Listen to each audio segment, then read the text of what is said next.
The night we turned a porch pirate into a garden gnome. In college, my roommates and I lived in one of those classic, slightly falling apart rental houses in a Big Ten college town. It was the night of our red, white, and brew party, and the house was packed. Around midnight, I went out to the front porch to grab a delivery I'd been tracking, a new set of speakers for the basement.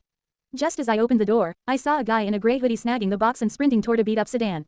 Now, normally, you'd call the cops. But we were 21, had been playing beer pong for 4 hours, and our adrenaline was redlining. I yelled, "Pirate," at the top of my lungs. Within seconds, 15 guys surged off the porch like they were storming the field after a rivalry game. We didn't just catch him, we surrounded his car so he couldn't even put it in drive. My roommate, Tyler, who was wearing a full-body eagle costume for some reason, ripped open the car door and pulled the guy out. Instead of getting violent, Tyler just looked at him and said, "You picked the wrong house, patriot." We didn't have duct tape, but we did have about 12 packs of heavy-duty saran wrap from a prank we'd planned for later. We carried the guy to the front yard and began the mummification. We wrapped him from his ankles to his armpits so tightly he looked like a human burrito.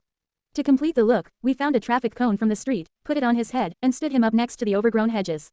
He was officially our security gnome. The party didn't stop. In fact, it got bigger. People were taking selfies with the gnome and offering him lukewarm slices of pepperoni pizza, which he actually accepted because, honestly, what else was he going to do? When the local PD finally rolled up at 2 a.m. for a noise complaint, the officer stepped out of his cruiser, shined his flashlight on the saran-wrapped man in a traffic cone, and just stopped. The officer looked at us, looked at the gnome, and then looked at the stolen speakers sitting on the porch.